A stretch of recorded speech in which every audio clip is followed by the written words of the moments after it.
Selamat petang, salam sejahtera. Satu berita terkini yang kita terima daripada satu laman web mengatakan bahwa mungkin ada dengan keputusan ini Anwar Ibrahim dalam keadaan yang kritikal, Anwar Ibrahim dalam keadaan yang tenat, Anwar Ibrahim dalam keadaan yang bahaya.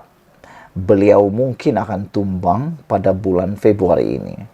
Itu satu gerakan suara daripada netizen yang risau dengan kedudukan semasa Anwar Ibrahim.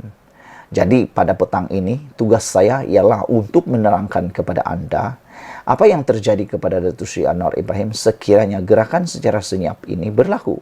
Adakah Anwar Ibrahim akan tumbang atau sebaliknya? Sila share video ini untuk anda semua dan untuk mereka yang sentiasa mengatakan Anwar Ibrahim akan tumbang, karena saya akan berikan penjelasan, huraian kepada anda apa yang membuatkan Anwar Ibrahim tidak akan tumbang walaupun gerakan rahsia ini dibuat. Saudara-saudara, dalam satu kenyataan terkini melalui Sabah Gazette daripada Suara TV, ada menulis bahawa ada 100 ketua UMNO bahagian mahu lancar ataupun telah lancar kempen asal bukan Zahid secara senyap. Ini telah dikaitkan dengan kedudukan Anwar Ibrahim sebagai Perdana Menteri.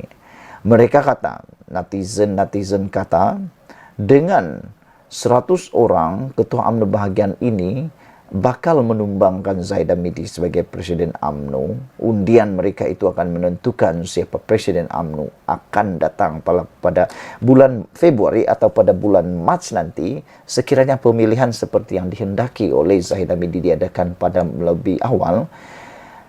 Mungkin mereka kata, kalau Zahid tumbang, 100 orang ketua UMNO ini sudah cukup untuk beliau kalah. Kalau Zahid kalah, mereka kata Hishamuddin akan naik sebagai Presiden UMNO. Inilah yang menyebabkan mereka coba kaitkan fakta kekalahan Zahid dengan akan tumbangnya Perdana Menteri kita, yaitu Anwar Ibrahim. Sebenarnya, saya tidak setuju dan perkara itu tidak benar. Perkara itu tidak benar sama sekali. Datuk Seri Anwar Ibrahim tidak mungkin akan tumbang walaupun Zahid Hamidi kalah dalam pertandingan Presiden UMNO. Ada beberapa faktor yang saya katakan mengapa saya memilih perkara tersebut. Pertama, kerana belum tentu presiden yang akan menang nanti itu akan menyokong Perikatan Nasional. Mungkin mereka tidak akan menyokong Perikatan Nasional. Mereka mungkin akan bersama menjadi pembangkang, tetapi mereka akan membuat satu MOU seperti yang pernah dibuat oleh Ismail Sabri Yaakob bersama dengan Pakatan Harapan. MOU itu, saudara-saudara sekalian, amat penting untuk kestabilan politik pertama. Yang kedua, menentukan bahawa setiap ahli parlimen itu mendapat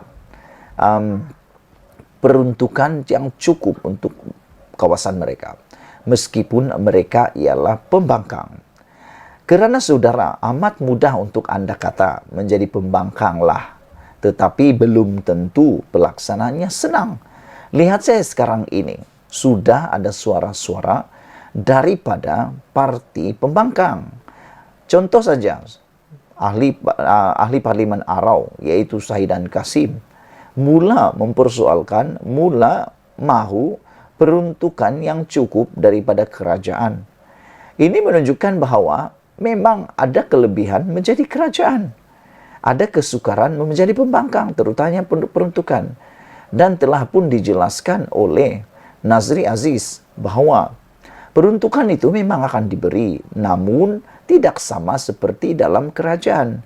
Dalam kerajaan akan diberi terus, tetapi untuk pembangkang, dia akan diberikan berdasarkan pelan perancangan di kawasan tersebut, dan pelan perancangan tersebut akan dinilai terlebih dahulu oleh Perdana Menteri. Sekiranya projek itu diperlukan di kawasan tersebut, barulah peruntukan disalurkan kepada kawasan tersebut bagi mengelakkan dana yang telah disalurkan itu disalahguna untuk tujuan politik. Jadi, saya pikir meskipun Presiden UMNO Zahid Hamidi kalah, belum tentu Barisan Nasional akan menyokong Perikatan Nasional. Mungkin mereka tidak akan berada lagi dalam kerajaan pimpinan Anwar Ibrahim dalam kerajaan perpaduan. Tetapi mereka akan menandatangani MOU. Jadi dengan MOU itu mereka tidak akan menjatuhkan Datuk Seri Anwar Ibrahim. Jadi akan ada mula lagi lah satu edisi atau satu drama baru lagi, berulang lagi tanda tangan MOU. Yang kedua, saya pikir kalaupun ada presiden yang baru pada waktu nanti, saya ada pikiran begini. Seseorang itu belum tahu kesusahan memimpin sesuatu partai sebelum dia benar-benar berada di sana. Dengan arti kata lain, belum tentu presiden baru nanti itu akan ikut telunjuk sesiapa yang mahu supaya meninggalkan kerajaan perpaduan atau menarik sokongan daripada Anwar Ibrahim. Saya pikir ada keberangkalian. Mereka akan tetap bersama menyokong Datuk Seri Anwar Ibrahim. Kerana jangan kamu silap, dalam politik segala kemungkinan pasti berlaku. Hishamuddin Tun Husin juga mempunyai rekod laissez-faire, pemain yang menyukai keadaan yang selamat. Beliau tidak suka dengan perkara yang sangat berisiko. Jadi dengan itu saya pikir dia akan teruskan agenda bersama dengan kerajaan perpaduan untuk menyokong terus kerajaan ini. Belum tentu beliau akan menarik sokongan. Jadi jangan tersilap. Saudara, yang ketiga, mengapa Datuk Seri Anwar Ibrahim akan kekal menjadi Perdana Menteri? Kerana sebab Anwar Ibrahim sekarang sudah mendapat sokongan majoriti 2/3 dalam Dewan Parlimen. Sokongan majoriti dalam Dewan Parlimen itu disokong kuat, jangan kamu lupa, daripada kerajaan GRS dan GPS. Dua-dua kerajaan ini adalah kerajaan yang mana tidak menyukai ataupun seperti di Sarawak dan di Sabah, mereka amat sukar menerima kalau kerajaan itu adalah pimpinan PAS. Lihat saja dalam keadaan tergantungnya parlimen baru-baru ini, kita sudah lihat ketika GPS tergesa-gesa gopoh menyokong PN, rakyat Sarawak mula bangkit. Mereka benar-benar menentang GPS menyokong kerajaan di bawah pimpinan ada gabungan PAS. Jadi GRS dan GPS tidak mungkin akan meninggalkan Anwar Ibrahim. Dengan adanya sokongan GRS dan GPS kepada Anwar Ibrahim, ini akan bermakna Anwar Ibrahim sentiasa mempunyai bilangan ahli parlimen cukup 112 untuk majoriti mudah. Walaupun Barisan Nasional berpindah kiblat menyokong Perikatan Nasional, tetapi mereka tidak akan cukup kerusi. Mereka tidak akan cukup untuk menjadi kerajaan. Kerana saya sudah katakan tadi, sentimen menolak PAS di Sarawak dan juga di Sabah akan menyebabkan Anwar Ibrahim kekal menjadi Perdana Menteri kerajaan. Selain itu, Anwar juga telah bijaksana mengagi jawatan-jawatan menteri, terutamanya timbalan Perdana Menteri. Beliau telah memberikan jawatan itu kepada GPS dan juga memberikan jawatan yang cukup banyak kepada GRS, walaupun GRS hanya mempunyai 6 ahli parlimen di dewan di dalam ahli kerajaan perpaduan ini.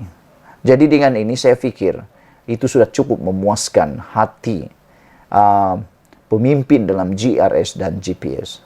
Jadi saudara, saya harap dengan penerangan itu Anda dapat share video ini dan semua orang tahu, walau macam manapun diputar-putar UMNO BN, mereka tidak akan dapat menjatuhkan Datuk Seri Anwar Ibrahim. Jadi nasihat saya, lebih baik UMNO BN jangan buat hal Ikut saja kerajaan perpaduan ini untuk survival dan untuk menunjukkan bahawa pentadbiran hari-hari pemimpin dalam UMNO BN mempunyai potensi yang harus diundi pada PRU akan datang. Sekian dulu untuk kali ini. Jangan lupa share video ini, tekan butang subscribe. Kita jumpa lagi. Bye-bye.